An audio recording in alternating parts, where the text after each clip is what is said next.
Be me, just a regular guy. My life before all this was simple, and I liked it that way.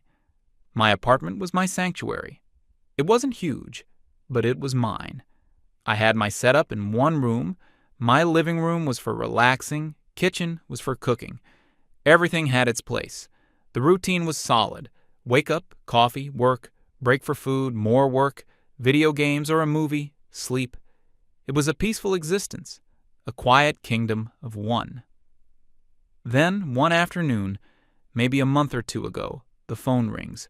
It's my Aunt Pearl. She's one of those people you just can't say no to.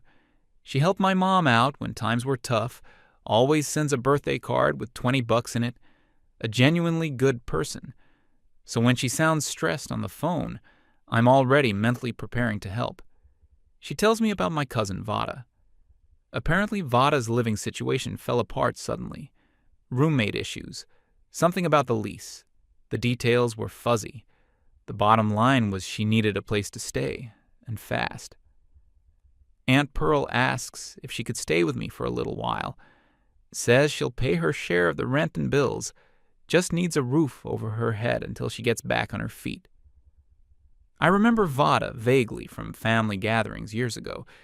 She was always very passionate, arguing with uncles about politics at the dinner table. My first instinct was to say no. My peace and quiet were non-negotiable.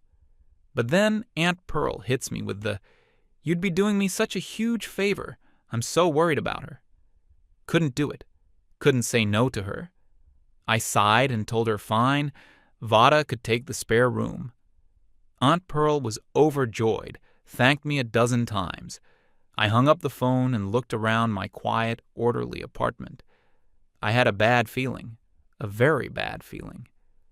She arrived a few days later. I heard the buzz from the intercom and went to let her in. She was standing on the sidewalk with two massive suitcases, a backpack that looked ready to burst, and a cardboard box full of books. I didn't get a good look at the titles, but they all had those minimalist, academic-looking covers. I held the door open for her. She struggled to get the first suitcase over the threshold. I didn't offer to help. Not out of malice, just didn't seem like my problem to solve. My job was opening the door. She eventually wrestled all her stuff inside, huffing a bit. She looked at me, probably expecting some kind of welcome speech. I just pointed down the hallway. "Spare rooms at the end on the left. Wi-Fi password is on the fridge." Then I went back to my room and closed the door. I could hear her dragging her things down the hall, a few thumps and bangs. Then silence. The invasion had begun. The next morning was the first real sign of what was to come. I went to the kitchen to make my usual pot of coffee. And there it was. Taped to the front of my refrigerator were 3 sheets of printer paper. At the top, in bold, capitalized letters, it read, "Safe Space Cohabitation Agreement." I stood there for a full minute, just reading it. It was a masterpiece of micromanagement.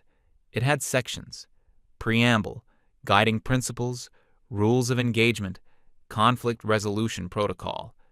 Some of the highlights included a detailed chore wheel, broken down not just by task, but by day and time of day. A rule about giving 48 hours written notice before having any guests over. A section on acoustic responsibility, which basically meant no loud noises after 9 p.m. A list of approved communal pantry items versus personal property, with a mandate for clear labeling. And my personal favorite, a clause about mandatory weekly emotional labor check-ins to foster a transparent and non-toxic living environment. I just stared at it. It was more detailed than any rental agreement I'd ever signed. I peeled one corner of it back to get to the Wi-Fi password I'd scribbled on a Post-it note underneath. Then I made my coffee and went back to my room. Later that day, she requested a house meeting. She was sitting at the kitchen table with a copy of the agreement and a pen, like she was about to ratify a treaty. I sat down across from her with my bowl of cereal. She launched into a speech. She explained that it was crucial for us to establish clear boundaries and expectations from the very beginning. She talked about mutual respect, emotional safety, and the importance of deconstructing traditional household dynamics. I just nodded along, eating my cereal. She went through the agreement point by point, explaining the reasoning behind each rule. The guest rule was to prevent anyone from feeling unannounced upon in their own home. The chore wheel was to ensure an equitable distribution of domestic labor. The check-ins were to prevent unspoken resentments from festering. It was a long speech. I think I finished my entire bowl of cereal before she got to the end. When she was finally done, she looked at me expectantly, waiting for a debate, for pushback. "So," she said, "do you have any questions or amendments you'd like to propose?" I put my spoon down. "Nope, looks fine." I took my empty bowl to the sink, rinsed it out, and put it in the dishwasher. "Okay, cool," I said. "Well, I've got to get back to it." I walked out of the kitchen. The look on her face was a strange mix of triumph and confusion. She had won, but there hadn't been a fight. She clearly thought I had agreed to abide by her new world order. In reality, I had just agreed to stop listening to her talk. The first test of the system came a few days later, involving the refrigerator. She had gone out and bought a label maker. She spent an entire afternoon organizing the fridge. There were little white labels everywhere. Vada's shelf, vegan. Vada's produce drawer. Communal condiments, needs discussion. It was intense. I didn't care. I bought my own food. A frozen pizza, a 6-pack of beer, some sandwich stuff. I put it all on the one unlabeled shelf at the bottom. I never touched her food. I never even looked at it. About a week into this new system, I came home from a grocery run. As I was putting my things away, I noticed her side of the fridge was looking pretty bare. Later that night, around 10 p.m., I heard her in the kitchen. I went out to get a glass of water. She was just standing there, staring into the open refrigerator. Her shelves were completely empty, save for a half-empty jar of almond butter. My shelf had a leftover slice of pizza in a box and some cold cuts. She looked hungry and angry. She looked at my pizza, then at me. I just filled my glass of water and drank it. "Night," I said, and went back to my room.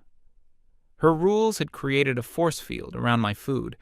She was so committed to the idea of personal property that she couldn't bring herself to just ask if she could have a slice of pizza. Instead, she chose to be hungry and resentful. I heard a food delivery guy show up about 30 minutes later. The chore wheel was the next battleground she lost without me ever firing a shot. According to her color-coded chart, Tuesday was my day to vacuum the living room. Tuesday came and went. I did not vacuum. It wasn't a conscious protest. I just completely forgot. And even if I had remembered, I probably wouldn't have done it. The floor looked fine to me. By Thursday, I could feel the tension radiating from her every time she walked through the living room. She kept making these loud, exaggerated sighs. Finally, on Friday morning, she confronted me. I was making toast, and she came and stood in the kitchen doorway. "It was your turn to vacuum on Tuesday," she said. Her voice was tight. I took a bite of my toast. "Oh, right," I said, my mouth full. "My bad. I'll get to it." I did not, in fact, get to it. I had work to do. By the time I finished, I wanted to relax, not do chores. On Saturday morning, I woke up to the loud roar of the vacuum cleaner. I walked out of my room, and there she was, furiously pushing the machine back and forth across the living room carpet. She was slamming it into the furniture. She saw me and gave me a look that could have melted steel. I just gave her a little wave. "Morning. Smells clean in here." I went and made my coffee. Her own standards of cleanliness were so much higher than mine that she couldn't stand to live in what she considered filth. So she was forced to do my share of the work, fuming the entire time, while I remained completely unbothered. She was generating all the emotional energy for the conflict, and I was just a black hole, absorbing none of it. The problematic media rule was another interesting experiment. I like old action movies, the ones from the 80s and 90s. They're dumb, they're loud, and they're fun. One evening, I was watching one in my room on my laptop with headphones on. It must have been louder than I thought, because there was a knock on my door. It was Vada. "Can I talk to you for a second?" I took my headphones off. "Sure, what's up?" "I can hear your movie through the door," she said, "and frankly, the content is really problematic." I waited for her to continue. "It's just a constant stream of male aggression and the objectification of women. It creates a hostile atmosphere. It's on the list of non-approved media from the agreement." She pointed back towards the fridge, as if the sacred scrolls were posted there. I looked at her. Then I looked at my laptop screen, where a guy was jumping away from an explosion in slow motion. "It's just a movie, Vada." I gave her a small, polite smile. "I'll try to keep it down." And I gently closed the door. I heard her stand there for a moment, and then her footsteps retreated. She had come expecting a debate. She wanted me to defend my choice in entertainment so she could dismantle my arguments. She wanted a teachable moment. Instead, she got nothing. Just a closed door. It was becoming clear that her entire strategy for dealing with the world was based on engagement. She needed people to argue with her, to get angry, to participate in her dramas. I was offering her none of that. I was a void. The guest situation was probably the point where she started to really lose her grip. My buddy Jimmy called me one afternoon. He was in the neighborhood and wanted to stop by to play some video games. I told him to come on over. He showed up about 20 minutes later. We set ourselves up on the couch in the living room, turned on the console, and started playing. We were probably being a little loud, yelling at the screen, celebrating a good play. About an hour into our session, Vada's bedroom door creaked open. She emerged, wearing a bathrobe and a thunderous expression. She stood in the entryway to the living room, hands on her hips. Jimmy and I were in the middle of a tense match. I noticed her out of the corner of my eye, but didn't acknowledge her at first. She cleared her throat loudly. I paused the game. "Hey, what's up?" I asked. "Who is this?" she asked, gesturing at Jimmy. "This is Jimmy. Jimmy, this is my cousin, Vada." Jimmy, a good-natured guy, gave a little wave. "Hey." Vada did not wave back. "According to Section 4, Subsection B of the Cohabitation Agreement," she began, her voice shaking with righteous anger, "we are supposed to give 48 hours' notice before inviting guests into the shared living space." I looked at her. I looked at Jimmy. I looked back at her. "Yeah, this was kind of a last-minute thing," I said. "He was just in the area." "That doesn't matter," she insisted. "The rule is the rule. It's about respecting each other's space and safety." I just nodded. "Okay, you're right. My bad." Then I picked up my controller. "Ready, Jimmy?" I unpaused the game. We went right back to playing, the sounds of virtual combat filling the room. Vada just stood there. She was completely speechless. I had agreed with her. I had admitted fault. But I hadn't done what she actually wanted, which was for me to kick my friend out and grovel for forgiveness. I had validated her point and then immediately rendered it meaningless by continuing to do exactly what I was doing. She stood there for another 30 seconds, just radiating fury. Then she turned around, went back into her room, and slammed the door so hard that a picture frame on the wall rattled. Jimmy looked over at me. "Is she always like this?" "Pretty much," I said. "Don't worry about it." And we kept playing. The atmosphere in the apartment after that was thick. Not for me. I was fine. I stayed in my room, did my work, played my games, but the air around Vada was electric with resentment. I started hearing her on the phone with her friend, Marin. She would pace back and forth in the living room, talking loudly, making sure I could hear. It was always the same conversation.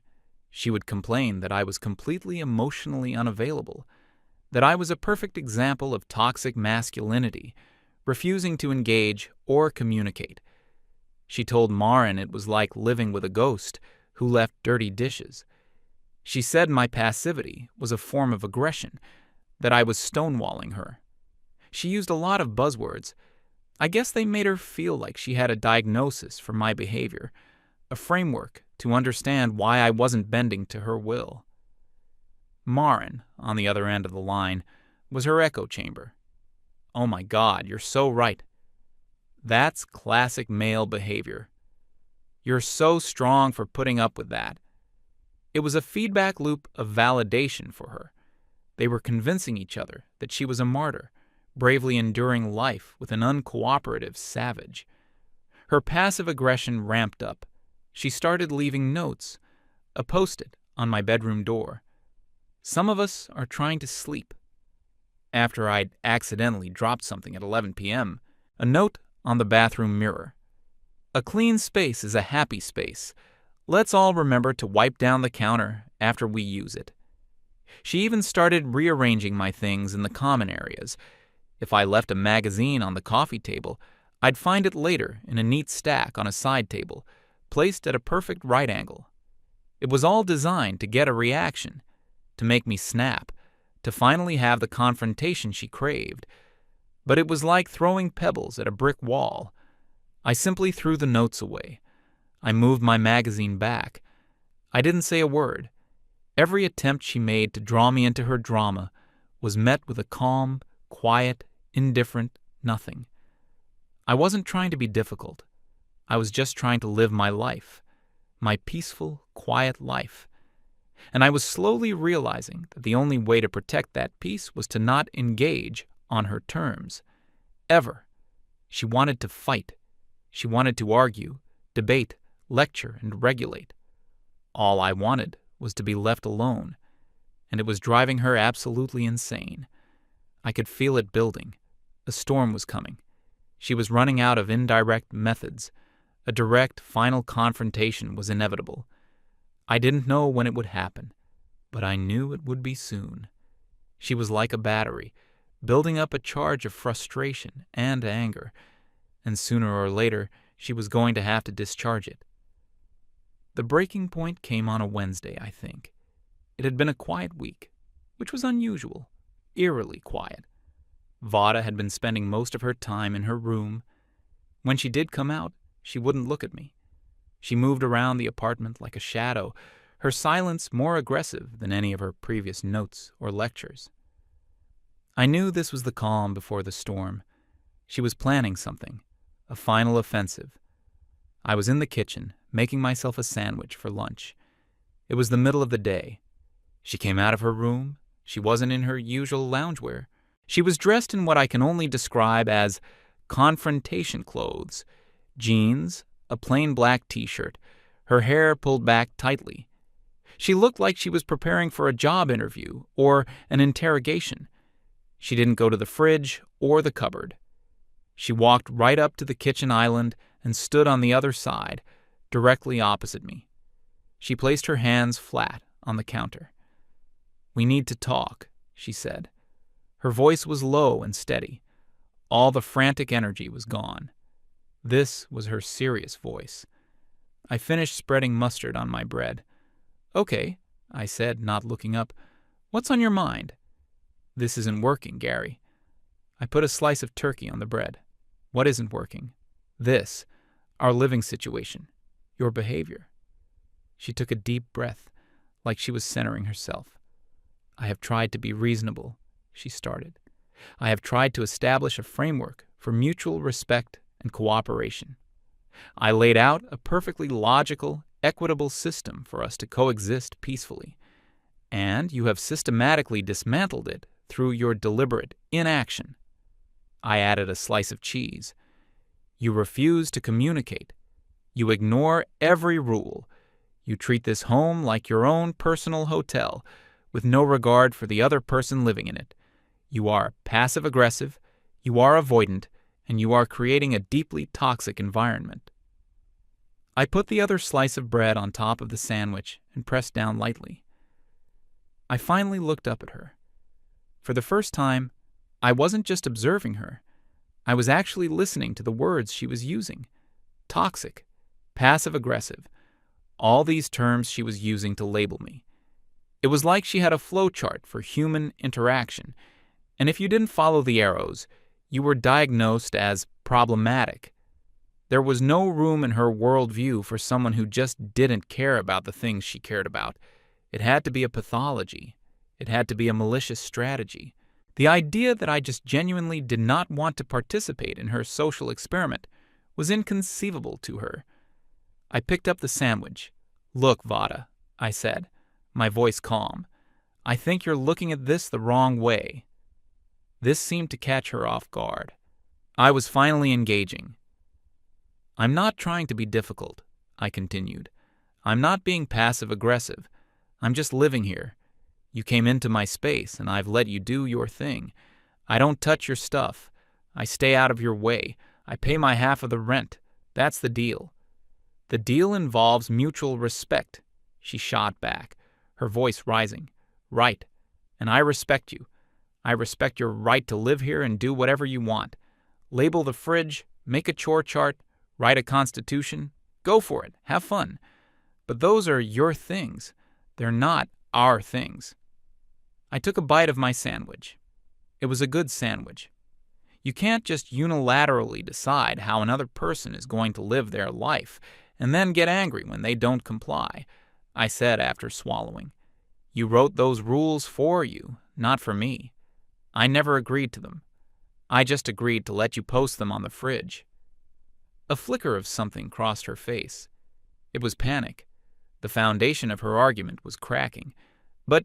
But you said it was fine," she stammered. "In the meeting, you agreed."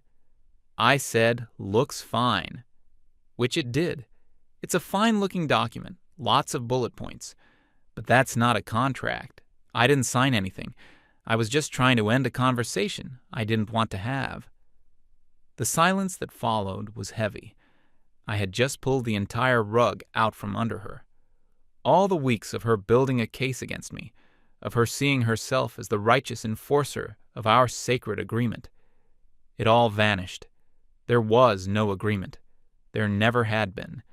There was just her, and her list of rules. Her face went pale. "So, you've just been... what? Messing with me this whole time?" she asked, her voice small. "No," I said, shaking my head. "I haven't been doing anything. That's the whole point. I've just been living my life. You're the one who's been trying to turn this apartment into a social project. I'm just your roommate." I took another bite of my sandwich. "And to be honest," I added, "you seem really stressed out about it. Maybe you should just stop. Stop trying to control everything. Just live here too. It's a lot less work." She just stared at me. The anger was gone. The righteousness was gone. All that was left was a profound, raw confusion. Her entire operating system had just crashed. She looked like a robot that had been given a paradoxical command. Her programming couldn't compute a world where her rules had no power. Without another word, she turned and walked slowly back to her room, closing the door behind her. I finished my sandwich in the quiet kitchen. The storm had finally broken. And it had been a fizzle, not a bang. The aftermath was strange. The cohabitation agreement disappeared from the fridge that night. The chore wheel came down. The labels in the fridge stayed, but they seemed less like commandments and more like suggestions. Vada became a ghost. She would only leave her room when she was absolutely sure I wasn't in the common areas. I'd hear her door creak open late at night, the soft padding of her feet to the kitchen, the quiet click of the fridge, and then the retreat back to her room. We went days without seeing each other. Her loud phone calls with Marin stopped, or at least she started having them quietly in her room with the door closed. The tension was gone, replaced by a deep, awkward emptiness. It wasn't hostile. It was just nothing. We were two strangers living in the same building, sharing a kitchen. One afternoon, I was walking down the hall, and her door was slightly ajar. I heard her voice. She was crying. It wasn't loud, dramatic sobbing. It was that quiet, hopeless kind of crying.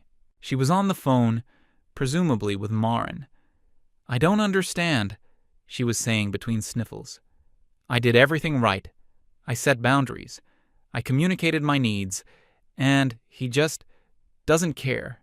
It's like I don't exist." There was a pause. I could faintly hear Marin's tinny voice on the other end, probably offering the usual platitudes. "But what am I supposed to do?" Vada asked. "He won't fight me.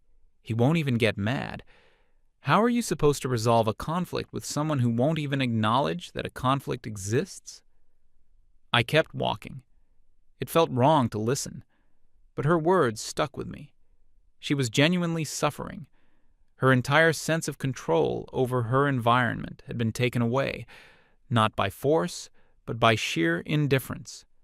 She was in a prison of her own making. She had built the walls, written the rules, and appointed herself the warden. The only problem was, the other inmate didn't recognize her authority and could simply walk through the walls whenever he felt like it. Her power was an illusion, and the moment it was exposed, her whole world fell apart. I didn't feel triumphant. I didn't feel like I'd won. I mostly just felt tired, and a little bit sad for her. It must be exhausting to live like that, trying to constantly manage and control every interaction, seeing every person as a potential variable to be regulated. About a week after the big non-confrontation, I got a call from Aunt Pearl. Her tone was very different this time, worried. "Gary, honey, is everything all right over there? Vada called me. She was very upset." I sighed. "Everything's fine, Aunt Pearl. We're just two very different people." "She said you've been ignoring her, making her feel isolated," she said. "She told me she feels like she's living in a hostile environment." I almost laughed at the buzzword. Vada had clearly escalated the issue up the chain of command. "Aunt Pearl, I promise you, I haven't done anything to her. I've just been living my life. She's the one who's been trying to change everything." I gave her the short version of the story, the agreement, the rules, the notes. I didn't editorialize. I just laid out the facts. There was a long silence on the other end of the line. "Oh," Aunt Pearl said finally. Her voice was smaller. "Oh dear, she can be a bit intense, can't she?" Bingo. "She just has very strong ideas about how things should be," Aunt Pearl added, sounding like she was trying to convince herself. "That's one way to put it," I said. "Look, she's safe here. She has her room. But I'm not going to walk on eggshells in my own apartment. I can't do it." "I understand," she said. And she actually sounded like she did. "Thank you for being patient with her, Gary. I'll talk to her." We hung up. I knew what was coming. A few days later, I came home and saw 2 suitcases and a familiar cardboard box of books by the front door. Vada was in the kitchen, wiping down the counters. She looked up when I came in. Her eyes were red-rimmed. "I'm moving out," she said. No preamble. I just nodded. "Okay." My aunt helped me find a room in a house with some other girls. It'll be a better fit. "Probably," I agreed. There was a long, awkward silence. She finished wiping the counter and threw the paper towel away. "I'm sorry," she said suddenly, so quietly I almost didn't hear it. I looked at her. "For what?" "For all of it," she said, gesturing vaguely at the apartment around her. I was trying to make things work, but I guess I went about it the wrong way. It was the closest she could get to admitting she was wrong. It wasn't a full apology, but it was something. "It's okay," I said, and I meant it. Water under the bridge. Another silence. "Well," she said, "my ride will be here in a few minutes." "All right. Good luck with the new place." And that was it. I went to my room and closed the door, giving her space to leave. A little while later, I heard the front door open and close. I heard her struggling with her suitcases one last time. Then, the sound of a car driving away. I waited a few minutes, then went out into the living room. The apartment was empty. It was quiet. The air felt lighter. I walked over to the fridge. It looked naked without the 3-page manifesto taped to it. I opened it. Her shelves were empty and wiped clean. It was just my food in there now. My pizza, my beer, my sandwich stuff. My quiet, orderly kingdom had been restored. The invasion was over. I hadn't fought a single battle, but I had won the war. I grabbed a beer, sat down on my couch, in my living room, in my apartment. And for the first time in what felt like a very long time, it was completely, totally, and beautifully peaceful. I didn't hate her. I didn't wish her ill. I just hoped that wherever she ended up, she would learn that you can't force the world to bend to your will. Sometimes, you just have to let people be. And sometimes, the most powerful thing you can do is nothing at all.